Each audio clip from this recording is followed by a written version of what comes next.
Hello, I'm Carolyn Holzman, and this is Confessions of an SEO.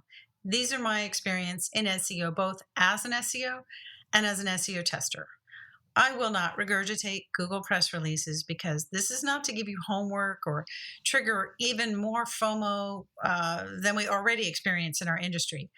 Instead, I watch Google's feed and I do this through testing. So even if we can't understand the entirety of the algorithm, we can always learn something that informs our SEO practice to make money for our clients and ourselves. So if you're an independent or agency SEO, I get you. If you're a business owner or stakeholder trying to manage a team or deal with any agency, I was a local business owner for a long time, and I understand your sense of questioning to understand things better. Please stay receptive and understand that even if you're really, really smart, you're still not an SEO because being smart doesn't replace the experience and expertise of your SEO team. Let us do our job and you do yours. Welcome to Season 3, Episode 5 and 6. Yes, I'm compressing them, but I can explain. All right, so this is going to be more of a show where I'm just letting you know where I am, confessing what the hell happened this week.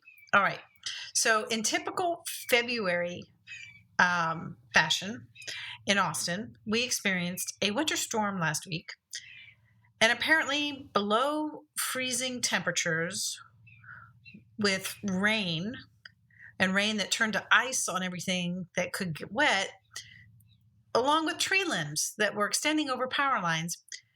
The trees of Austin could not take one more shot like that, and they came crashing down. And the power that went out across a large area of Austin hit my area and has been out for 4 days. And there was no extra time or, private enough place where I had access to both power and record a podcast, edit it, and upload it. So, sorry about that. And to add insult to injury, it also took out week 3 of the forensic SEO training course that I offer. Thankfully, the entire group has been great about it, and I really thank them for that. I'm still bummed that we have to wait to make it up, but it's going to be chock full, the next one, with juicy server logs and Search Console stuff. So it was a little bit of a bummer, but who knows, right? You never know if something's good or bad. You just know it happened. So hopefully this one episode will be able to make up for not being able to do on last week. All right. Now, whatever you do, if you get stuck in a power outage and you have a book to read on your iPad, do not read the book on George Washington called The First Entrepreneur. It's by a guy named Edward Langle. It's not that it's a bad book. It's just a bad book to read during a power outage. Because when you read all about the things that he managed to do, like relentlessly, and that he managed to do it without the benefit of electricity, I'm sure that's an unfair assessment of the book's intended message. But feeling pretty useless is not how you want to get through a multi-day power outage.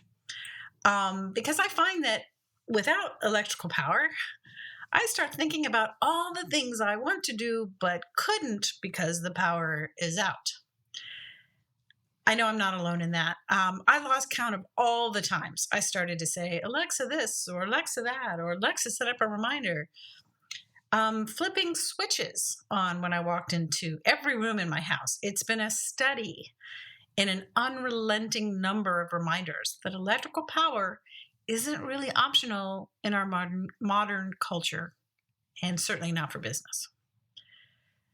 Then my mind went to, what if power failures are a possibility or a possible steady fixture in our future? For SEOs, we're kind of pooped without power, because without power, there's no internet. Without internet, what can we really do without it in terms of optimization? Nothing. I will get back to that at the end. Now, I could use my phone's hotspot, but let me tell you from experience, that drained pretty quick. So next idea, maybe we should get a backup generator. It starts to sound like a good idea in a power outage. And it made me wonder, is it if you use it for business, is it tax deductible? Question mark. So, did I mention also that all of this was happening when the outside temperatures were in the high 20s? That's Fahrenheit.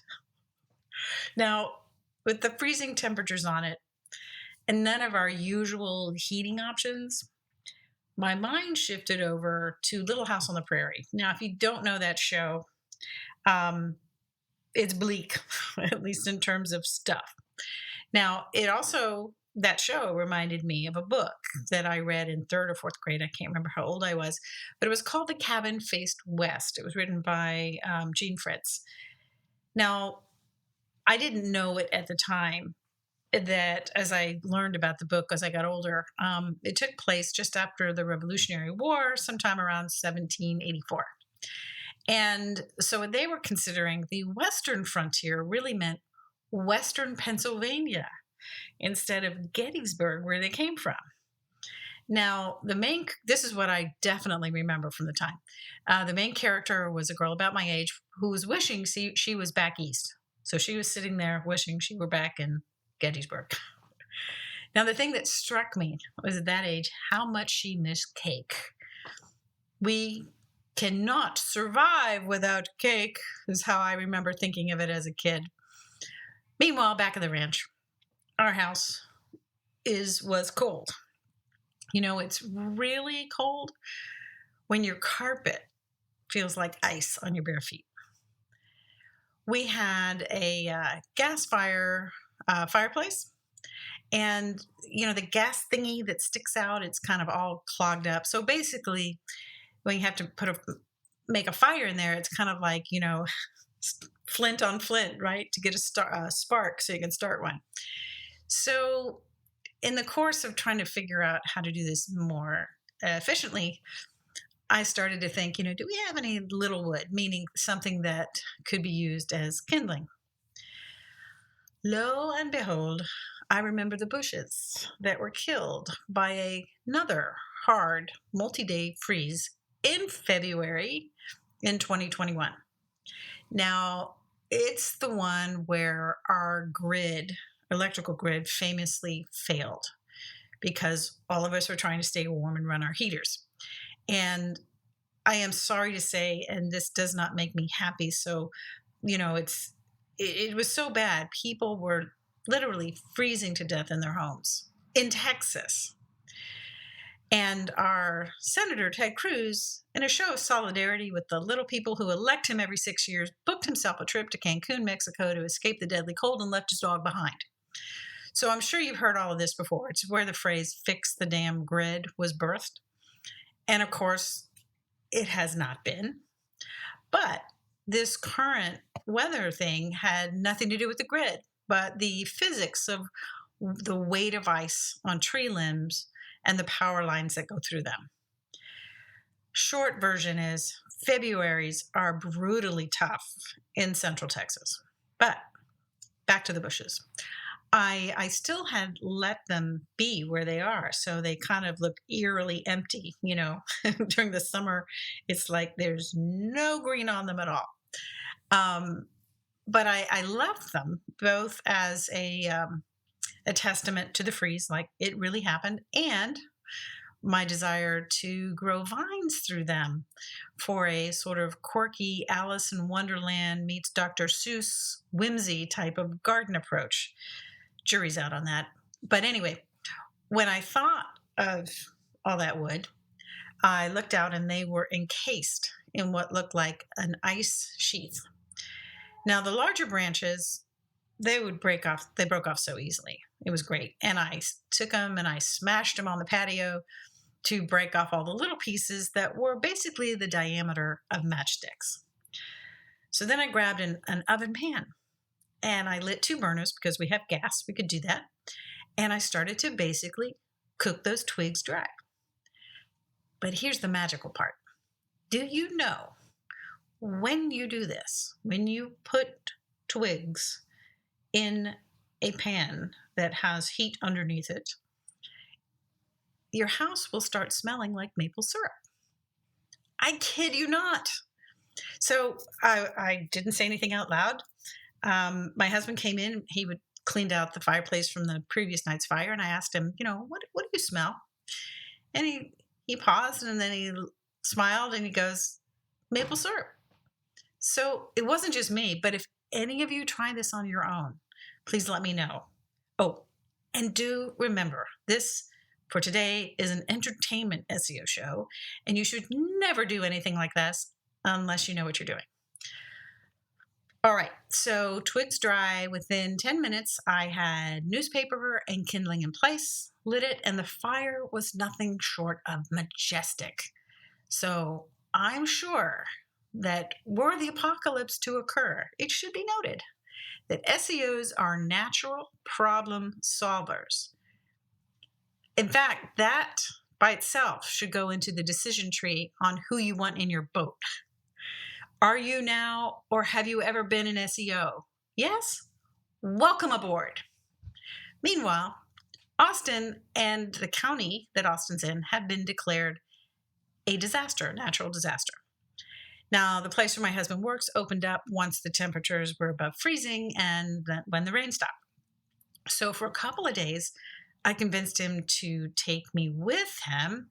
And at least for the time that I was there, I could kind of pretend that things were normal, as long as normal meant doing whatever it was that I was doing. Plus, it was a good reminder to get out and realize that the world was still turning. Everyone in our family was well, and we could get somewhere and we could change our immediate experience. And not everyone is that fortunate.